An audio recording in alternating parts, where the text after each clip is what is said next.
따스한 봄바람이 대갓집 정원의 나뭇가지를 부드럽게 흔들던 어느 화창한 오후, 젊은 머슴 수돌은 띠걱거리는 물지개를 어깨에 짊어지고 땀을 뻘뻘 흘리고 있었습니다. 아이고, 오늘따라 유난히 물이 빨리 동이 나는구나. 봄볕이 이리도 따가워서 그런가?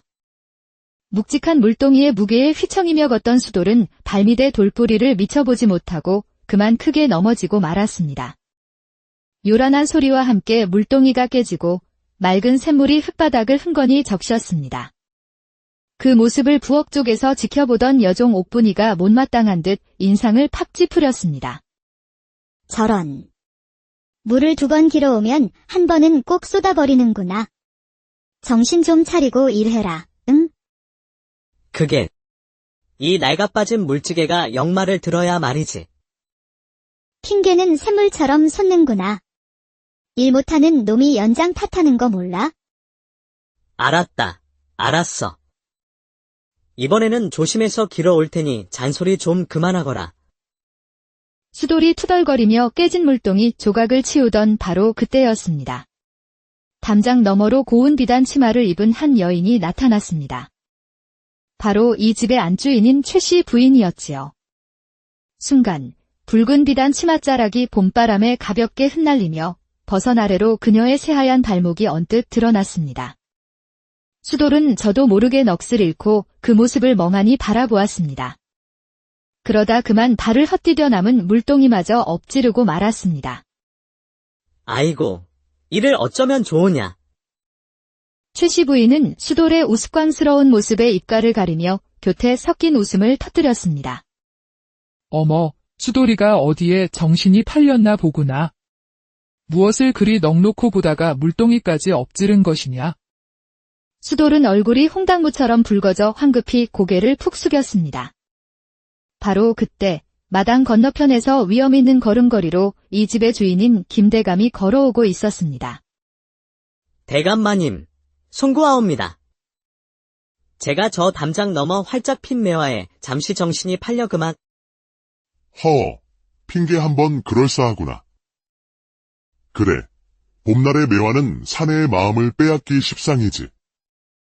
허나 다음부터는 일에 집중하도록 하거라. 김대감은 수돌의 어설픈 변명을 너그럽게 넘기며 껄껄 웃었습니다. 그렇게 김대감이 서재로 사라진 후 최 씨 부인이 수돌에게 다가와 나지막이 말했습니다. 수돌아, 봄도 왔으니 잠시 후에 뒷마당 연못 주변 좀 깨끗이 치워두거라. 예, 마님. 분부대로 하겠습니다. 아주 깨끗이 치워야 한다. 알겠느냐? 최 씨 부인은 수돌을 향해 의미심장한 눈빛을 보내며 눈을 살짝 찡긋했습니다. 그녀는 다부진 체격에 선이 고운 수돌이 마음에 드는 눈치였습니다. 해가 뉘엿뉘엿 서쪽으로 기울 무렵 수돌은 부인의 명에 따라 뒷마당 연못가를 쓸고 있었습니다. 수양버들 가지가 봄바람에 살랑이며 잔잔한 물결 위에 그림자를 들이우고 있었지요. 그때 연못 건너편에서 조용한 물소리가 들려왔습니다. 소리가 나는 쪽으로 고개를 든 수돌은 순간 숨을 멈췄습니다. 그의 눈이 휘둥그레졌지요. 아니 세상에, 최 씨 부인이 얇은 비단 속옷만 걸친 채 연못에 발을 담그고 목욕을 하고 있는 것이 아니겠습니까? 수돌은 너무 놀라 황급히 몸을 돌려 숨으려 했습니다. 허나 너무 급하게 움직인 탓에 그만 발이 이끼 낀 돌에 미끄러져 풍덩 소리를 내며 연못에 빠지고 말았습니다.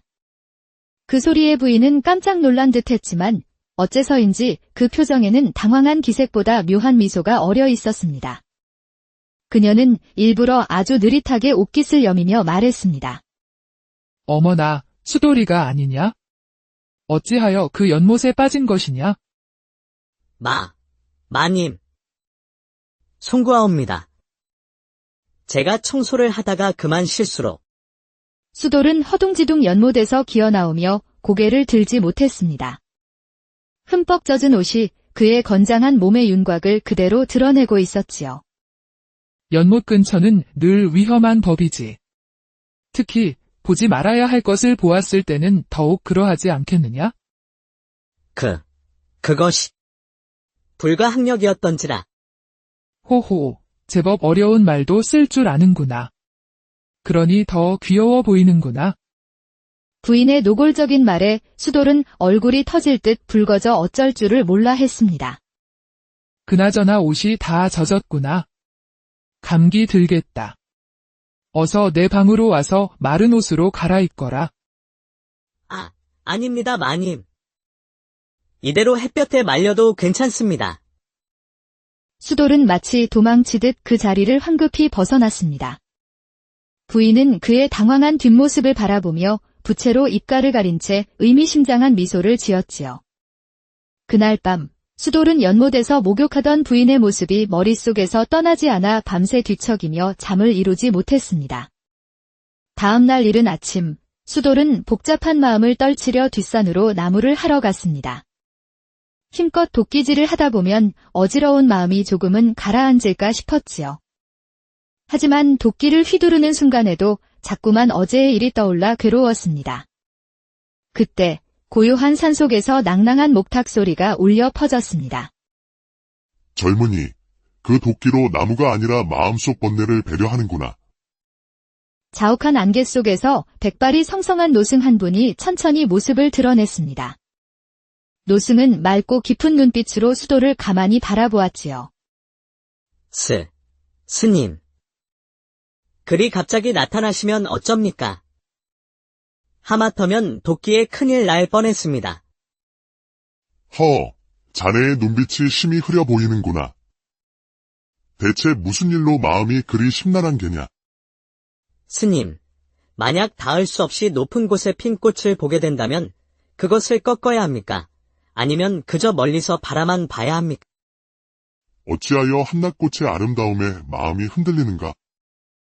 봄날의 꽃을 꺾으면 그 아름다움은 찰나일 뿐이니라. 허나, 스님. 만약 그 꽃이 저를 유혹한다면 어찌해야 합니까? 꽃이 유혹하는 것이 아니라네? 자네의 마음이 스스로 유혹에 빠지는 것이니라.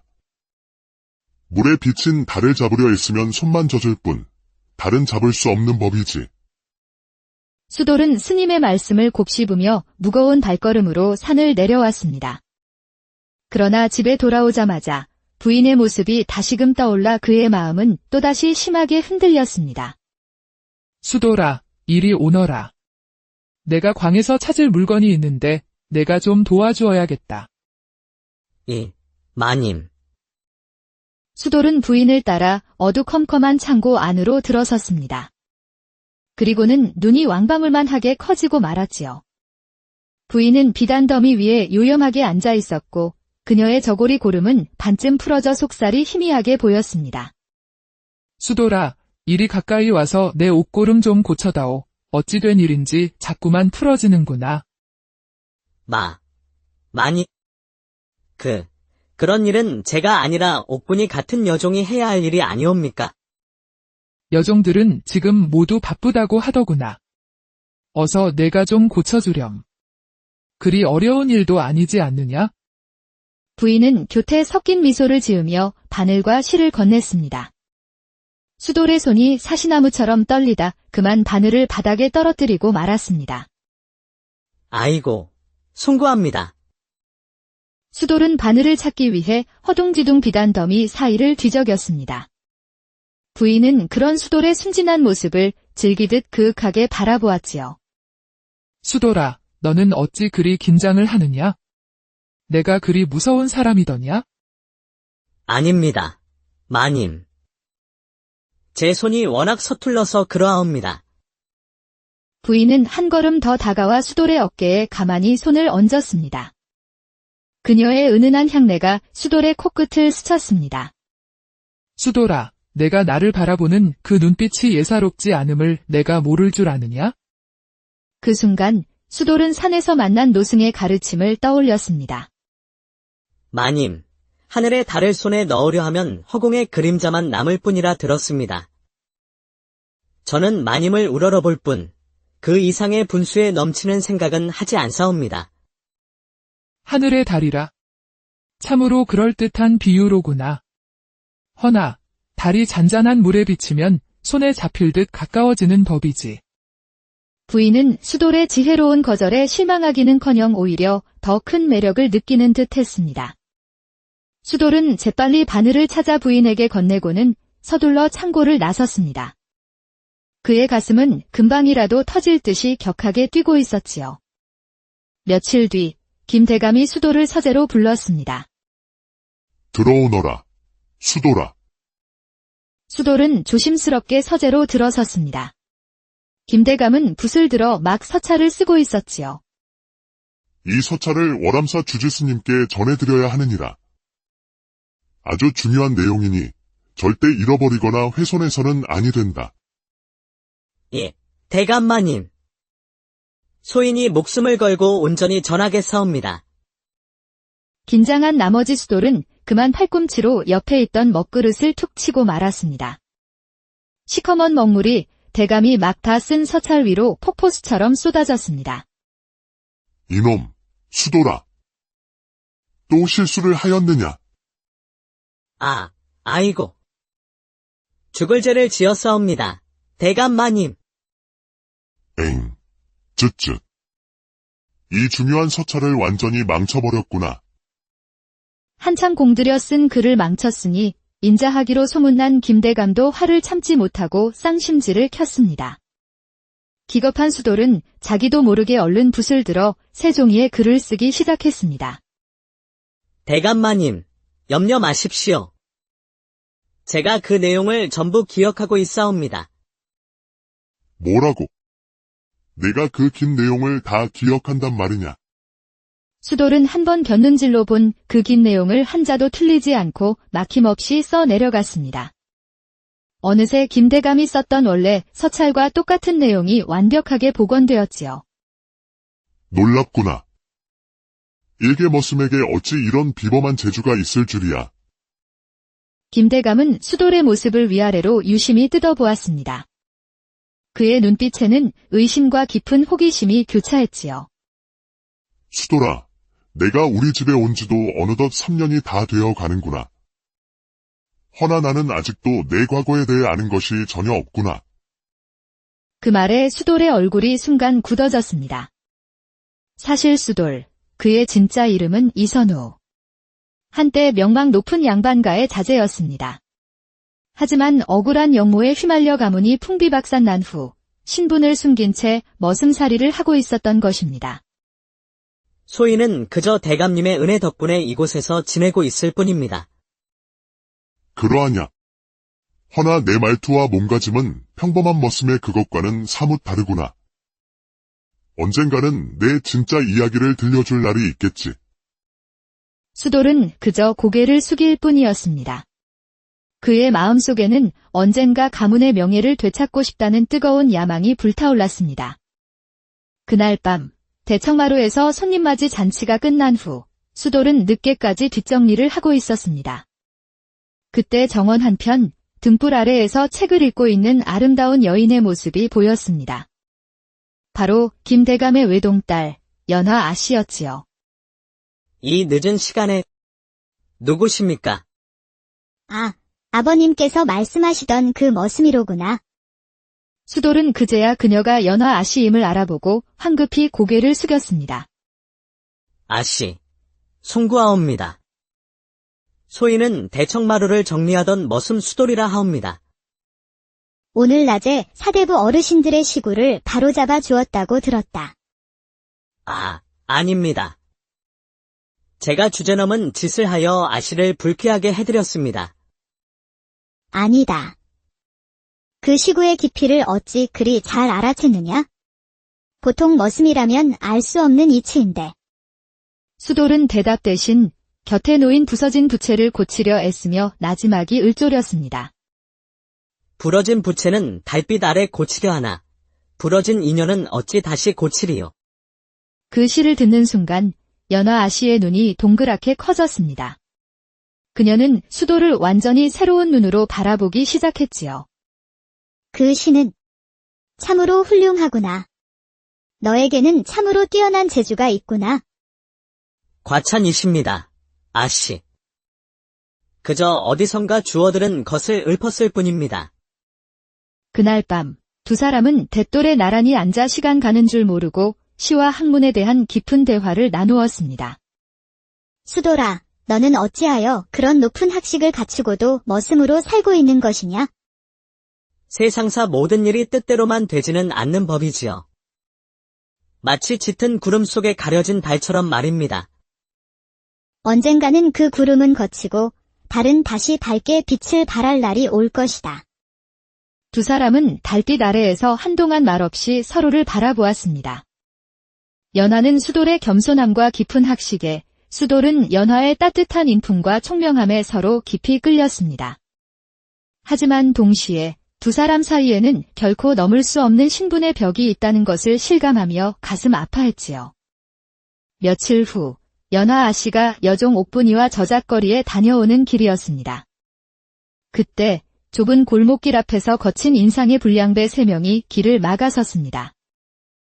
이런, 곱디고 온 양반집 교수가 아니신가?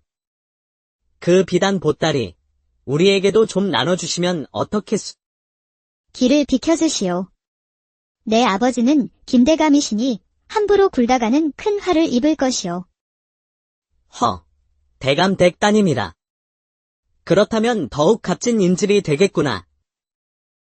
잡아라. 불량배들이 희죽거리며 연하 아씨에게 다가왔습니다. 옥분이가 막아섰지만 금세 거칠게 떠밀려지고 말았지요.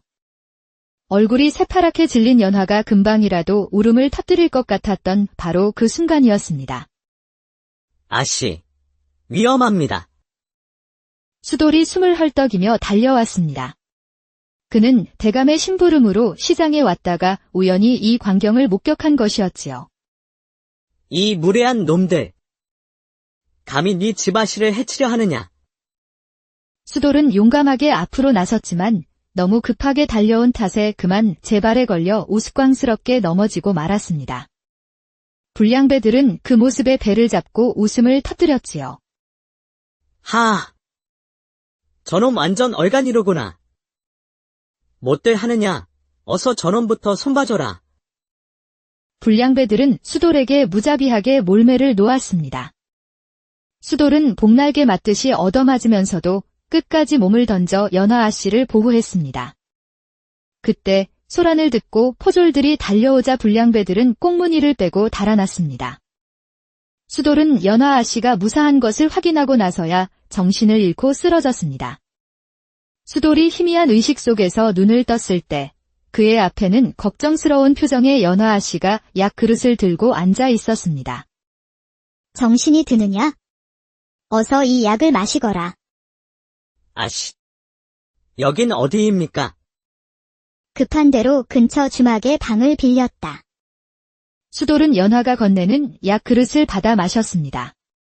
쓴 약이었지만 아씨의 따스한 마음이 쓴맛을 덜어주는 듯했지요.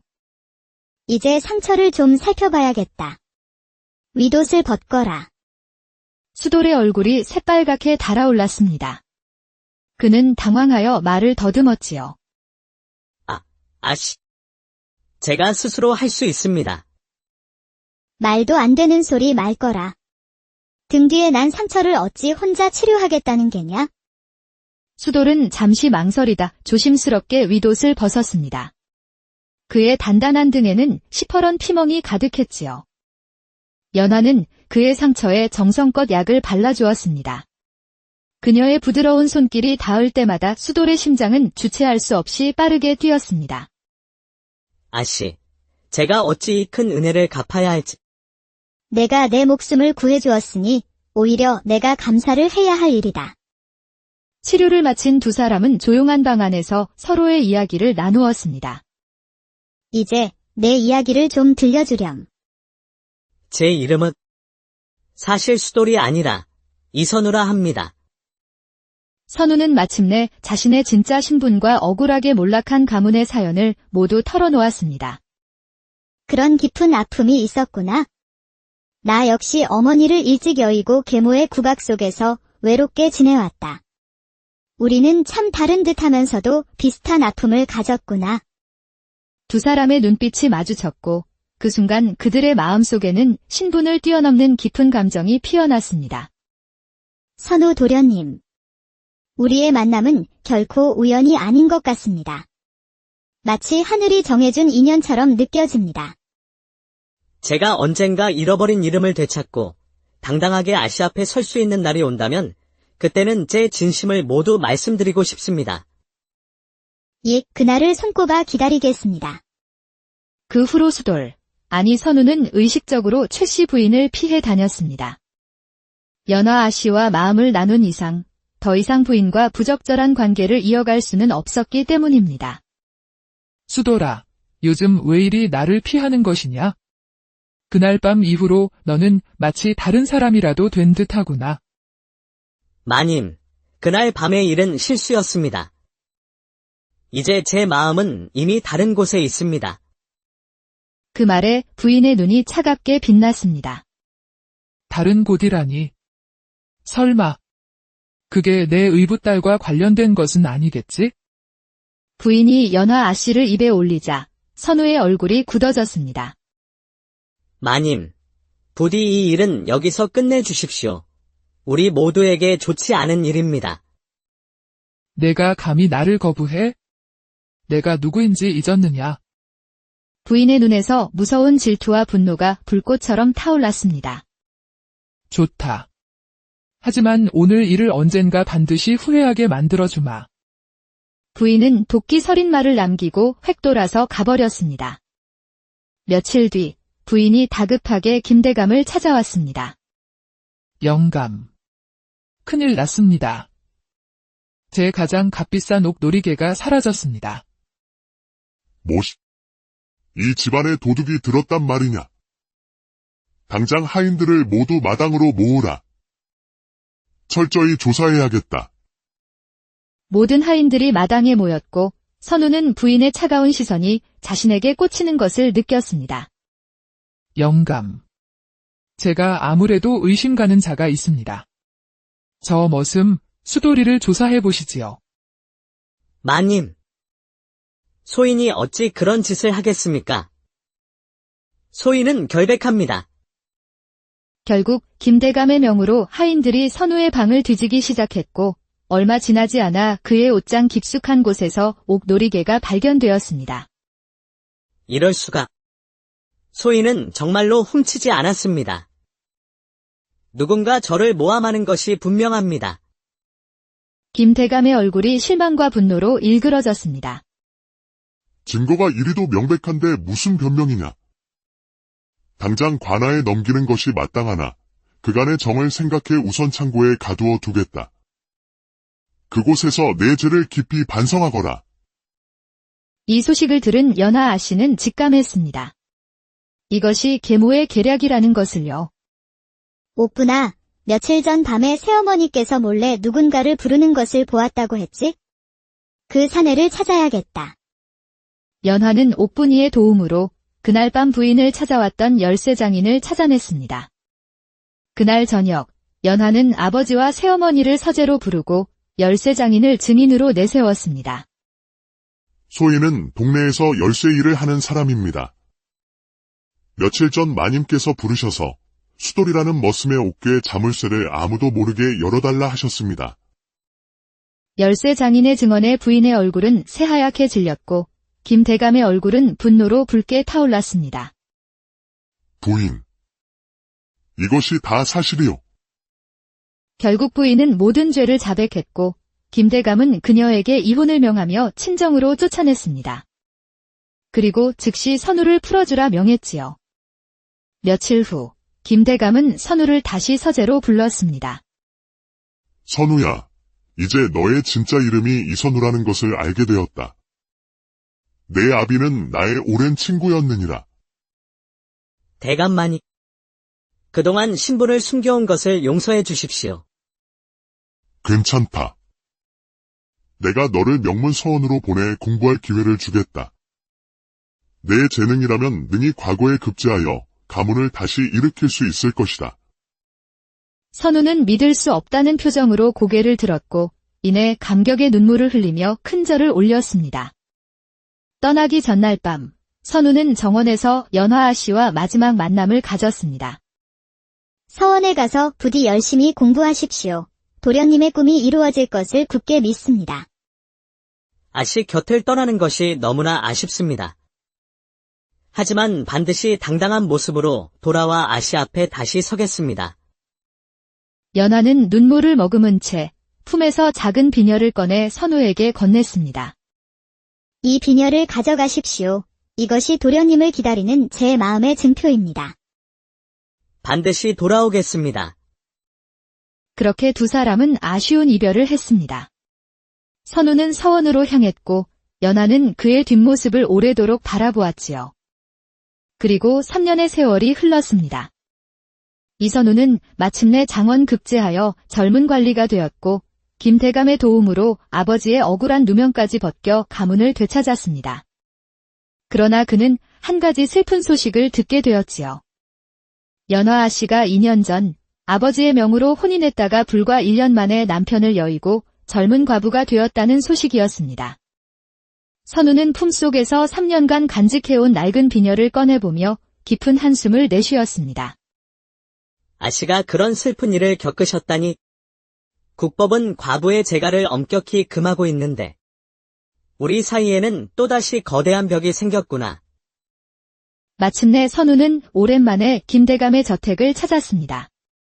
화려한 관복을 입은 그의 모습은 3년 전 머슴 시절과는 완전히 달라져 있었지요. 정원으로 들어서는 순간 바람에 벚꽃 잎이 눈처럼 휘날렸습니다.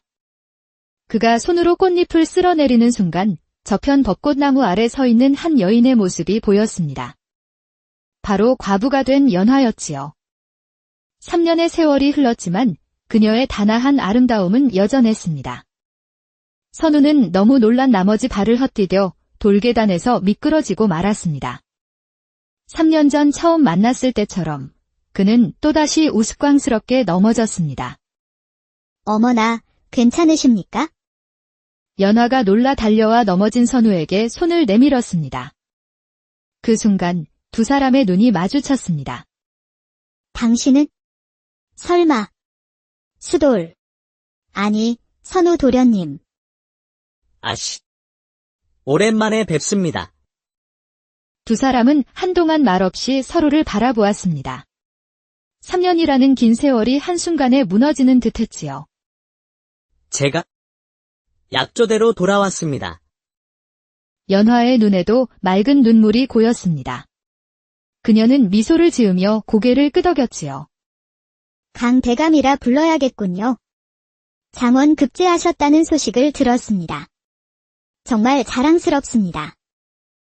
저도 아씨의 소식을 들었습니다. 제가 더 일찍 돌아왔더라면 후회하지 마십시오. 모든 일에는 다 때가 있는 법이니까요. 선우는 품속에서 낡은 비녀를 꺼냈습니다. 이것을 돌려드리러 왔습니다. 약속대로 당당한 모습으로 돌아왔습니다. 연화는 비녀를 바라보며 미소를 지었습니다. 그녀의 눈에는 깊은 감정이 담겨 있었지요. 봄은 해마다 어김없이 돌아오는 법이지요. 우리의 인연도 그런 것 같습니다. 비록 세상의 법도가 우리 사이를 가로막고 있지만 제 마음만은 변치 않았습니다. 아씨의 곁에서 평생을 지켜드리고 싶습니다. 세상의 법도보다 더 중요한 것은 마음의 법도가 아니겠습니까? 저 역시 당신을 기다려왔습니다. 두 사람의 손이 조심스럽게 맞닿았습니다. 벚꽃잎이 두 사람 주위를 춤을 추듯 맴돌았지요. 마치 오랜 그리움 끝에 다시 만난 그들의 새로운 시작을 축복하는 듯 했습니다. 따스한 봄바람이 대갓집 정원의 나뭇가지를 부드럽게 흔들던 어느 화창한 오후, 젊은 머슴수돌은 띠걱거리는 물지개를 어깨에 짊어지고 땀을 뻘뻘 흘리고 있었습니다. 아이고, 오늘따라 유난히 물이 빨리 동이 나는구나. 봄볕이 이리도 따가워서 그런가? 묵직한 물동이의 무게에 휘청이며 걷던 수돌은 발밑의 돌뿌리를 미쳐보지 못하고 그만 크게 넘어지고 말았습니다. 요란한 소리와 함께 물동이가 깨지고 맑은 샘물이 흙바닥을 흥건히 적셨습니다. 그 모습을 부엌 쪽에서 지켜보던 여종 옥분이가 못마땅한 듯 인상을 팍 찌푸렸습니다. 저런. 물을 2번 길어오면 한 번은 꼭 쏟아버리는구나. 정신 좀 차리고 일해라, 응? 그게 이 낡아빠진 물지개가 역말을 들어야 말이지. 핑계는 샘물처럼 솟는구나. 일 못하는 놈이 연장 탓하는 거 몰라? 알았다. 알았어. 이번에는 조심해서 길어올 테니 잔소리 좀 그만하거라. 수돌이 투덜거리며 깨진 물동이 조각을 치우던 바로 그때였습니다. 담장 너머로 고운 비단 치마를 입은 한 여인이 나타났습니다. 바로 이 집의 안주인인 최 씨 부인이었지요. 순간 붉은 비단 치맛자락이 봄바람에 가볍게 흩날리며 버선 아래로 그녀의 새하얀 발목이 언뜻 드러났습니다. 수돌은 저도 모르게 넋을 잃고 그 모습을 멍하니 바라보았습니다. 그러다 그만 발을 헛디뎌 남은 물동이마저 엎지르고 말았습니다. 아이고, 이를 어쩌면 좋으냐. 최 씨 부인은 수돌의 우스꽝스러운 모습에 입가를 가리며 곁에 섞인 웃음을 터뜨렸습니다. 어머, 수돌이가 어디에 정신이 팔렸나 보구나. 무엇을 그리 넋놓고 보다가 물동이까지 엎지른 것이냐? 수돌은 얼굴이 홍당무처럼 붉어져 황급히 고개를 푹 숙였습니다. 바로 그때 마당 건너편에서 위험 있는 걸음걸이로 이 집의 주인인 김대감이 걸어오고 있었습니다. 대감마님, 송구하옵니다. 제가 저 담장 넘어 활짝 핀 매화에 잠시 정신이 팔려 그만. 핑계 한번 그럴싸하구나. 그래, 봄날의 매화는 사내의 마음을 빼앗기 십상이지. 허나 다음부터는 일에 집중하도록 하거라. 김대감은 수돌의 어설픈 변명을 너그럽게 넘기며 껄껄 웃었습니다. 그렇게 김대감이 서재로 사라진 후 최 씨 부인이 수돌에게 다가와 나지막이 말했습니다. 수돌아, 봄도 왔으니 잠시 후에 뒷마당 연못 주변 좀 깨끗이 치워두거라. 예, 마님. 분부대로 하겠습니다. 아주 깨끗이 치워야 한다. 알겠느냐? 최 씨 부인은 수돌을 향해 의미심장한 눈빛을 보내며 눈을 살짝 찡긋했습니다. 그녀는 다부진 체격의 선이 고운 수돌이 마음에 드는 눈치였습니다. 해가 뉘엿뉘엿 서쪽으로 기울 무렵 수돌은 부인의 명에 따라 뒷마당 연못가를 쓸고 있었습니다. 수양버들 가지가 봄바람에 살랑이며 잔잔한 물결 위에 그림자를 들이우고 있었지요. 그때 연못 건너편에서 조용한 물소리가 들려왔습니다. 소리가 나는 쪽으로 고개를 든 수돌은 순간 숨을 멈췄습니다. 그의 눈이 휘둥그레졌지요. 아니 세상에, 최 씨 부인이 얇은 비단 속꽃만 걸친 채 연못에 발을 담그고 목욕을 하고 있는 것이 아니겠습니까? 수돌은 너무 놀라 황급히 몸을 돌려 숨으려 했습니다. 허나 너무 급하게 움직인 탓에 그만 발이 이끼 낀 돌에 미끄러져 풍덩 소리를 내며 연못에 빠지고 말았습니다. 그 소리에 부인은 깜짝 놀란 듯 했지만 어째서인지 그 표정에는 당황한 기색보다 묘한 미소가 어려 있었습니다. 그녀는 일부러 아주 느릿하게 옷깃을 여미며 말했습니다. 어머나, 수돌이가 아니냐? 어찌하여 그 연못에 빠진 것이냐? 마님. 송구하옵니다. 제가 청소를 하다가 그만 실수로. 수돌은 허둥지둥 연못에서 기어나오며 고개를 들지 못했습니다. 흠뻑 젖은 옷이 그의 건장한 몸의 윤곽을 그대로 드러내고 있었지요. 연못 근처는 늘 위험한 법이지. 특히 보지 말아야 할 것을 보았을 때는 더욱 그러하지 않겠느냐? 그것이 불가항력이었던지라. 호호, 제법 어려운 말도 쓸 줄 아는구나. 그러니 더 귀여워 보이는구나. 부인의 노골적인 말에 수돌은 얼굴이 터질 듯 붉어져 어쩔 줄을 몰라 했습니다. 그나저나 옷이 다 젖었구나. 감기 들겠다. 어서 내 방으로 와서 마른 옷으로 갈아입거라. 아닙니다, 마님. 이대로 햇볕에 말려도 괜찮습니다. 수돌은 마치 도망치듯 그 자리를 황급히 벗어났습니다. 부인은 그의 당황한 뒷모습을 바라보며 부채로 입가를 가린 채 의미심장한 미소를 지었지요. 그날 밤 수돌은 연못에서 목욕하던 부인의 모습이 머릿속에서 떠나지 않아 밤새 뒤척이며 잠을 이루지 못했습니다. 다음날 이른 아침, 수돌은 복잡한 마음을 떨치려 뒷산으로 나무를 하러 갔습니다. 힘껏 도끼질을 하다 보면 어지러운 마음이 조금은 가라앉을까 싶었지요. 하지만 도끼를 휘두르는 순간에도 자꾸만 어제의 일이 떠올라 괴로웠습니다. 그때 고요한 산속에서 낭낭한 목탁 소리가 울려 퍼졌습니다. 젊은이, 그 도끼로 나무가 아니라 마음속 번뇌를 배려하는구나. 자욱한 안개 속에서 백발이 성성한 노승 한 분이 천천히 모습을 드러냈습니다. 노승은 맑고 깊은 눈빛으로 수도를 가만히 바라보았지요. 스님. 그리 갑자기 나타나시면 어쩝니까? 하마터면 도끼에 큰일 날 뻔했습니다. 자네의 눈빛이 심히 흐려 보이는구나. 대체 무슨 일로 마음이 그리 심란한 게냐? 스님, 만약 닿을 수 없이 높은 곳에 핀 꽃을 보게 된다면 그것을 꺾어야 합니까? 아니면 그저 멀리서 바라만 봐야 합니까? 어찌하여 한낮꽃의 아름다움에 마음이 흔들리는가?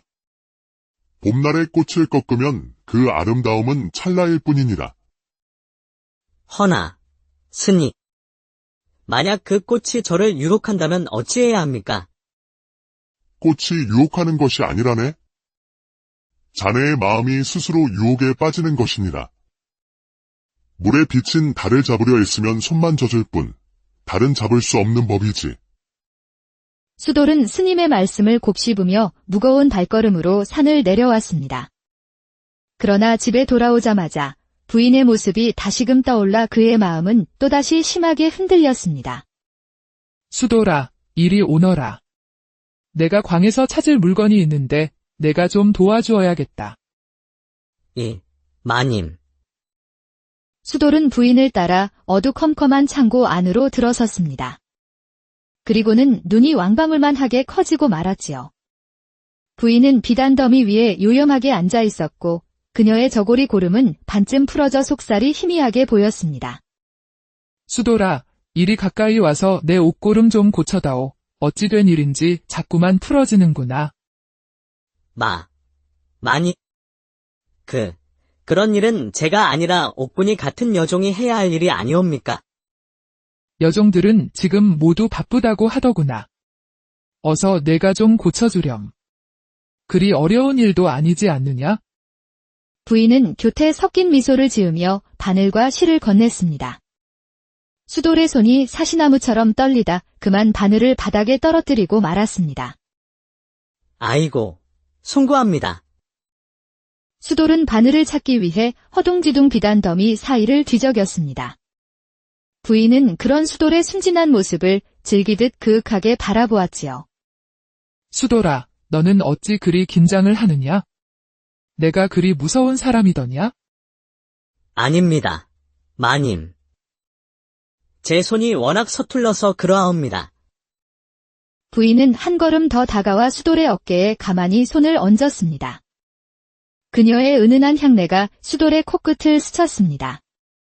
수돌아, 내가 나를 바라보는 그 눈빛이 예사롭지 않음을 내가 모를 줄 아느냐? 그 순간 수돌은 산에서 만난 노승의 가르침을 떠올렸습니다. 마님, 하늘의 달을 손에 넣으려 하면 허공의 그림자만 남을 뿐이라 들었습니다.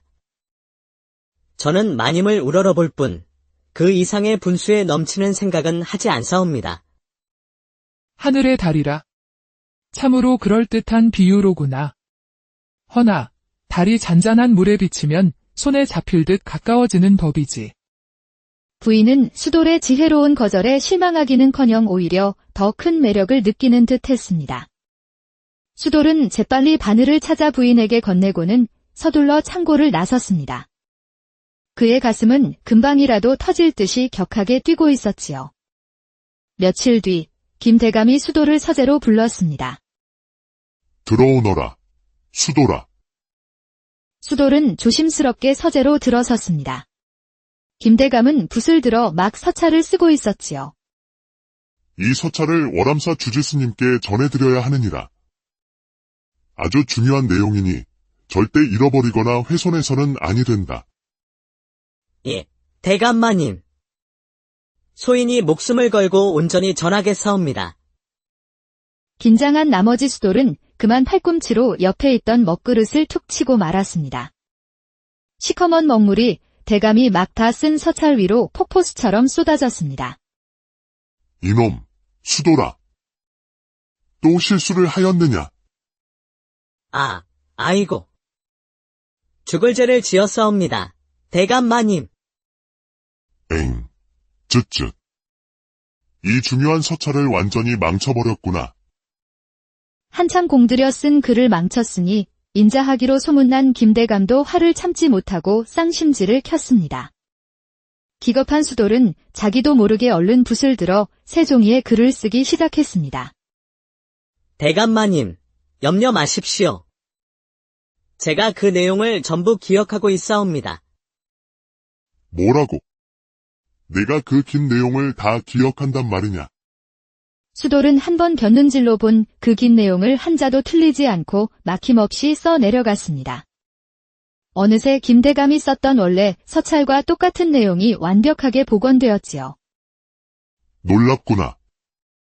일개머슴에게 어찌 이런 비범한 재주가 있을 줄이야. 김대감은 수돌의 모습을 위아래로 유심히 뜯어보았습니다. 그의 눈빛에는 의심과 깊은 호기심이 교차했지요. 수돌아, 내가 우리 집에 온 지도 어느덧 3년이 다 되어 가는구나. 허나 나는 아직도 내 과거에 대해 아는 것이 전혀 없구나. 그 말에 수돌의 얼굴이 순간 굳어졌습니다. 사실 수돌, 그의 진짜 이름은 이선우. 한때 명망 높은 양반가의 자제였습니다. 하지만 억울한 역모에 휘말려 가문이 풍비박산 난 후 신분을 숨긴 채 머슴살이를 하고 있었던 것입니다. 소인은 그저 대감님의 은혜 덕분에 이곳에서 지내고 있을 뿐입니다. 그러하냐. 허나 내 말투와 몸가짐은 평범한 머슴의 그것과는 사뭇 다르구나. 언젠가는 내 진짜 이야기를 들려줄 날이 있겠지. 수돌은 그저 고개를 숙일 뿐이었습니다. 그의 마음속에는 언젠가 가문의 명예를 되찾고 싶다는 뜨거운 야망이 불타올랐습니다. 그날 밤 대청마루에서 손님맞이 잔치가 끝난 후 수돌은 늦게까지 뒷정리를 하고 있었습니다. 그때 정원 한편 등불 아래에서 책을 읽고 있는 아름다운 여인의 모습이 보였습니다. 바로 김대감의 외동딸 연화 아씨였지요. 이 늦은 시간에 누구십니까? 아버님께서 말씀하시던 그 머슴이로구나. 수돌은 그제야 그녀가 연화 아씨임을 알아보고 황급히 고개를 숙였습니다. 아씨, 송구하옵니다. 소인은 대청마루를 정리하던 머슴 수돌이라 하옵니다. 오늘 낮에 사대부 어르신들의 시구를 바로잡아 주었다고 들었다. 아닙니다. 제가 주제넘은 짓을 하여 아씨를 불쾌하게 해드렸습니다. 아니다. 그 시구의 깊이를 어찌 그리 잘 알아채느냐? 보통 머슴이라면 알 수 없는 이치인데. 수돌은 대답 대신 곁에 놓인 부서진 부채를 고치려 애쓰며 나지막이 을조렸습니다. 부러진 부채는 달빛 아래 고치려 하나, 부러진 인연은 어찌 다시 고치리요. 그 시를 듣는 순간 연화 아씨의 눈이 동그랗게 커졌습니다. 그녀는 수돌을 완전히 새로운 눈으로 바라보기 시작했지요. 그 시는 참으로 훌륭하구나. 너에게는 참으로 뛰어난 재주가 있구나. 과찬이십니다, 아씨. 그저 어디선가 주워들은 것을 읊었을 뿐입니다. 그날 밤 두 사람은 돛돌에 나란히 앉아 시간 가는 줄 모르고 시와 학문에 대한 깊은 대화를 나누었습니다. 수돌아, 너는 어찌하여 그런 높은 학식을 갖추고도 머슴으로 살고 있는 것이냐? 세상사 모든 일이 뜻대로만 되지는 않는 법이지요. 마치 짙은 구름 속에 가려진 달처럼 말입니다. 언젠가는 그 구름은 거치고 달은 다시 밝게 빛을 발할 날이 올 것이다. 두 사람은 달빛 아래에서 한동안 말없이 서로를 바라보았습니다. 연화는 수돌의 겸손함과 깊은 학식에, 수돌은 연화의 따뜻한 인품과 총명함에 서로 깊이 끌렸습니다. 하지만 동시에 두 사람 사이에는 결코 넘을 수 없는 신분의 벽이 있다는 것을 실감하며 가슴 아파했지요. 며칠 후 연하 아씨가 여종 옥분이와 저작거리에 다녀오는 길이었습니다. 그때 좁은 골목길 앞에서 거친 인상의 불량배 3명이 길을 막아섰습니다. 이런, 곱디고 온 양반집 규수가 아니신가? 그 비단 보따리, 우리에게도 좀 나눠주시면 어떻겠소? 길을 비켜주시오. 내 아버지는 김대감이시니 함부로 굴다가는 큰 화를 입을 것이오. 대감 댁따님이라. 그렇다면 더욱 값진 인질이 되겠구나. 잡아라. 불량배들이 희죽거리며 연하 아씨에게 다가왔습니다. 옥분이가 막아섰지만 금세 거칠게 떠밀려지고 말았지요. 얼굴이 새파랗게 질린 연하가 금방이라도 울음을 터뜨릴 것 같았던 바로 그 순간이었습니다. 아씨, 위험합니다. 수돌이 숨을 헐떡이며 달려왔습니다. 그는 대감의 심부름으로 시장에 왔다가 우연히 이 광경을 목격한 것이었지요. 이 무례한 놈들. 감히 네 집아씨를 해치려 하느냐. 수돌은 용감하게 앞으로 나섰지만 너무 급하게 달려온 탓에 그만 제 발에 걸려 우스꽝스럽게 넘어지고 말았습니다. 불량배들은 그 모습에 배를 잡고 웃음을 터뜨렸지요. 저놈 완전 얼간이로구나. 못들 하느냐, 어서 저놈부터 손봐줘라. 불량배들은 수돌에게 무자비하게 몰매를 놓았습니다. 수돌은 복날개 맞듯이 얻어맞으면서도 끝까지 몸을 던져 연하 아씨를 보호했습니다. 그때 소란을 듣고 포졸들이 달려오자 불량배들은 꽁무니를 빼고 달아났습니다. 수돌은 연하 아씨가 무사한 것을 확인하고 나서야 정신을 잃고 쓰러졌습니다. 수돌이 희미한 의식 속에서 눈을 떴을 때 그의 앞에는 걱정스러운 표정의 연하 아씨가 약 그릇을 들고 앉아 있었습니다. 정신이 드느냐? 어서 이 약을 마시거라. 아씨. 여긴 어디입니까? 급한 대로 근처 주막의 방을 빌렸다. 수돌은 연하가 건네는 약 그릇을 받아 마셨습니다. 쓴 약이었지만 아씨의 따스한 마음이 쓴맛을 덜어주는 듯했지요. 이제 상처를 좀 살펴봐야겠다. 윗옷을 벗거라. 수돌의 얼굴이 새빨갛게 달아올랐습니다. 그는 당황하여 말을 더듬었지요. 아씨. 제가 스스로 할 수 있습니다. 말도 안 되는 소리 말거라. 등 뒤에 난 상처를 어찌 혼자 치료하겠다는 게냐? 수돌은 잠시 망설이다 조심스럽게 윗옷을 벗었습니다.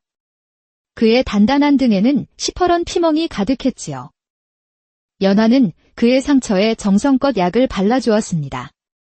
그녀의 부드러운 손길이 닿을 때마다 수돌의 심장은 주체할 수 없이 빠르게 뛰었습니다. 아씨, 제가 어찌 이 큰 은혜를 갚아야 할지. 내가 내 목숨을 구해주었으니 오히려 내가 감사를 해야 할 일이다. 치료를 마친 두 사람은 조용한 방 안에서 서로의 이야기를 나누었습니다. 이제 내 이야기를 좀 들려주렴. 제 이름은 사실 수돌이 아니라 이선우라 합니다. 선우는 마침내 자신의 진짜 신분과 억울하게 몰락한 가문의 사연을 모두 털어놓았습니다. 그런 깊은 아픔이 있었구나. 나 역시 어머니를 일찍 여의고 계모의 국악 속에서 외롭게 지내왔다. 우리는 참 다른 듯하면서도 비슷한 아픔을 가졌구나. 두 사람의 눈빛이 마주쳤고 그 순간 그들의 마음속에는 신분을 뛰어넘는 깊은 감정이 피어났습니다. 선우 도련님. 우리의 만남은 결코 우연이 아닌 것 같습니다. 마치 하늘이 정해준 인연처럼 느껴집니다. 제가 언젠가 잃어버린 이름을 되찾고 당당하게 아씨 앞에 설 수 있는 날이 온다면 그때는 제 진심을 모두 말씀드리고 싶습니다. 예, 그날을 손꼽아 기다리겠습니다. 그 후로 수돌, 아니 선우는 의식적으로 최 씨 부인을 피해 다녔습니다. 연하 아씨와 마음을 나눈 이상 더 이상 부인과 부적절한 관계를 이어갈 수는 없었기 때문입니다. 수돌아, 요즘 왜 이리 나를 피하는 것이냐? 그날 밤 이후로 너는 마치 다른 사람이라도 된 듯하구나. 마님, 그날 밤의 일은 실수였습니다. 이제 제 마음은 이미 다른 곳에 있습니다. 그 말에 부인의 눈이 차갑게 빛났습니다. 다른 곳이라니. 설마, 그게 내 의붓딸과 관련된 것은 아니겠지? 부인이 연화 아씨를 입에 올리자 선우의 얼굴이 굳어졌습니다. 마님, 부디 이 일은 여기서 끝내주십시오. 우리 모두에게 좋지 않은 일입니다. 내가 감히 나를 거부해? 내가 누구인지 잊었느냐? 부인의 눈에서 무서운 질투와 분노가 불꽃처럼 타올랐습니다. 좋다. 하지만 오늘 일을 언젠가 반드시 후회하게 만들어주마. 부인은 도끼 서린 말을 남기고 획돌아서 가버렸습니다. 며칠 뒤 부인이 다급하게 김대감을 찾아왔습니다. 영감. 큰일 났습니다. 제 가장 값비싼 옥놀이개가 사라졌습니다. 뭐시? 이 집안에 도둑이 들었단 말이냐? 당장 하인들을 모두 마당으로 모으라. 철저히 조사해야겠다. 모든 하인들이 마당에 모였고 선우는 부인의 차가운 시선이 자신에게 꽂히는 것을 느꼈습니다. 영감. 제가 아무래도 의심 가는 자가 있습니다. 저 머슴 수도리를 조사해 보시지요. 마님, 소인이 어찌 그런 짓을 하겠습니까? 소인은 결백합니다. 결국 김대감의 명으로 하인들이 선우의 방을 뒤지기 시작했고 얼마 지나지 않아 그의 옷장 깊숙한 곳에서 옥놀이개가 발견되었습니다. 이럴 수가. 소인은 정말로 훔치지 않았습니다. 누군가 저를 모함하는 것이 분명합니다. 김대감의 얼굴이 실망과 분노로 일그러졌습니다. 증거가 이리도 명백한데 무슨 변명이냐? 당장 관아에 넘기는 것이 마땅하나 그간의 정을 생각해 우선 창고에 가두어 두겠다. 그곳에서 내 죄를 깊이 반성하거라. 이 소식을 들은 연하 아씨는 직감했습니다. 이것이 계모의 계략이라는 것을요. 오쁘나, 며칠 전 밤에 새어머니께서 몰래 누군가를 부르는 것을 보았다고 했지? 그 사내를 찾아야겠다. 연하는 옥분이의 도움으로 그날 밤 부인을 찾아왔던 열쇠장인을 찾아냈습니다. 그날 저녁, 연하는 아버지와 새어머니를 서재로 부르고 열쇠장인을 증인으로 내세웠습니다. 소인은 동네에서 열쇠 일을 하는 사람입니다. 며칠 전 마님께서 부르셔서 수돌이라는 머슴의 옥괴 자물쇠를 아무도 모르게 열어달라 하셨습니다. 열쇠장인의 증언에 부인의 얼굴은 새하얗게 질렸고 김대감의 얼굴은 분노로 붉게 타올랐습니다. 부인. 이것이 다 사실이요. 결국 부인은 모든 죄를 자백했고 김대감은 그녀에게 이혼을 명하며 친정으로 쫓아냈습니다. 그리고 즉시 선우를 풀어주라 명했지요. 며칠 후 김대감은 선우를 다시 서재로 불렀습니다. 선우야, 이제 너의 진짜 이름이 이선우라는 것을 알게 되었다. 내 아비는 나의 오랜 친구였느니라. 대감마님, 그동안 신분을 숨겨온 것을 용서해 주십시오. 괜찮다. 내가 너를 명문서원으로 보내 공부할 기회를 주겠다. 내 재능이라면 능히 과거에 급제하여 가문을 다시 일으킬 수 있을 것이다. 선우는 믿을 수 없다는 표정으로 고개를 들었고 이내 감격의 눈물을 흘리며 큰 절을 올렸습니다. 떠나기 전날 밤, 선우는 정원에서 연화 씨와 마지막 만남을 가졌습니다. 서원에 가서 부디 열심히 공부하십시오. 도련님의 꿈이 이루어질 것을 굳게 믿습니다. 아씨 곁을 떠나는 것이 너무나 아쉽습니다. 하지만 반드시 당당한 모습으로 돌아와 아씨 앞에 다시 서겠습니다. 연하는 눈물을 머금은 채 품에서 작은 비녀를 꺼내 선우에게 건넸습니다. 이 비녀를 가져가십시오. 이것이 도련님을 기다리는 제 마음의 증표입니다. 반드시 돌아오겠습니다. 그렇게 두 사람은 아쉬운 이별을 했습니다. 선우는 서원으로 향했고 연하는 그의 뒷모습을 오래도록 바라보았지요. 그리고 3년의 세월이 흘렀습니다. 이선우는 마침내 장원 급제하여 젊은 관리가 되었고 김대감의 도움으로 아버지의 억울한 누명까지 벗겨 가문을 되찾았습니다. 그러나 그는 한 가지 슬픈 소식을 듣게 되었지요. 연화 아씨가 2년 전 아버지의 명으로 혼인했다가 불과 1년 만에 남편을 여의고 젊은 과부가 되었다는 소식이었습니다. 선우는 품속에서 3년간 간직해온 낡은 비녀를 꺼내보며 깊은 한숨을 내쉬었습니다. 아씨가 그런 슬픈 일을 겪으셨다니. 국법은 과부의 재가를 엄격히 금하고 있는데 우리 사이에는 또다시 거대한 벽이 생겼구나. 마침내 선우는 오랜만에 김대감의 저택을 찾았습니다. 화려한 관복을 입은 그의 모습은 3년 전 머슴 시절과는 완전히 달라져 있었지요. 정원으로 들어서는 순간 바람에 벚꽃 잎이 눈처럼 휘날렸습니다.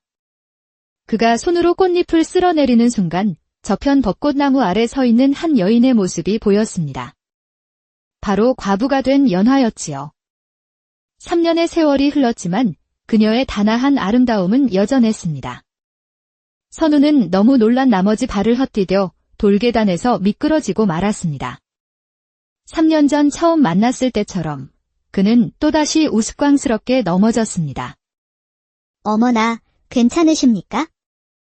연화가 놀라 달려와 넘어진 선우에게 손을 내밀었습니다. 그 순간 두 사람의 눈이 마주쳤습니다. 당신은? 설마. 수돌. 아니, 선우 도련님. 아씨. 오랜만에 뵙습니다. 두 사람은 한동안 말없이 서로를 바라보았습니다. 3년이라는 긴 세월이 한순간에 무너지는 듯했지요. 제가 약조대로 돌아왔습니다. 연화의 눈에도 맑은 눈물이 고였습니다. 그녀는 미소를 지으며 고개를 끄덕였지요. 강 대감이라 불러야겠군요. 장원 급제하셨다는 소식을 들었습니다. 정말 자랑스럽습니다.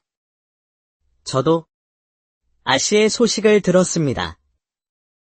제가 더 일찍 돌아왔더라면 후회하지 마십시오. 모든 일에는 다 때가 있는 법이니까요. 선우는 품속에서 낡은 비녀를 꺼냈습니다. 이것을 돌려드리러 왔습니다. 약속대로 당당한 모습으로 돌아왔습니다. 연화는 비녀를 바라보며 미소를 지었습니다. 그녀의 눈에는 깊은 감정이 담겨 있었지요. 봄은 해마다 어김없이 돌아오는 법이지요. 우리의 인연도 그런 것 같습니다. 비록 세상의 법도가 우리 사이를 가로막고 있지만 제 마음만은 변치 않았습니다. 아씨의 곁에서 평생을 지켜드리고 싶습니다.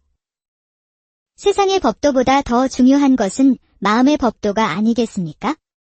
저 역시 당신을 기다려왔습니다. 두 사람의 손이 조심스럽게 맞닿았습니다. 벚꽃잎이 두 사람 주위를 춤을 추듯 맴돌았지요. 마치 오랜 그리움 끝에 다시 만난 그들의 새로운 시작을 축복하는 듯 했습니다. 따스한 봄바람이 대갓집 정원의 나뭇가지를 부드럽게 흔들던 어느 화창한 오후, 젊은 머슴 수돌은 삐걱거리는 물지개를 어깨에 짊어지고 땀을 뻘뻘 흘리고 있었습니다. 아이고, 오늘따라 유난히 물이 빨리 동이 나는구나. 봄볕이 이리도 따가워서 그런가? 묵직한 물동이의 무게에 휘청이며 걷던 수돌은 발밑의 돌뿌리를 미쳐보지 못하고 그만 크게 넘어지고 말았습니다. 요란한 소리와 함께 물동이가 깨지고 맑은 샘물이 흙바닥을 흥건히 적셨습니다. 그 모습을 부엌 쪽에서 지켜보던 여종 옥분이가 못마땅한 듯 인상을 팍 찌푸렸습니다. 저런. 물을 2번 길어오면 한 번은 꼭 쏟아버리는구나. 정신 좀 차리고 일해라, 응? 그게 이 낡아빠진 물지개가 역말을 들어야 말이지. 핑계는 샘물처럼 솟는구나. 일 못하는 놈이 연장 탓하는 거 몰라? 알았다. 알았어. 이번에는 조심해서 길어올 테니 잔소리 좀 그만하거라.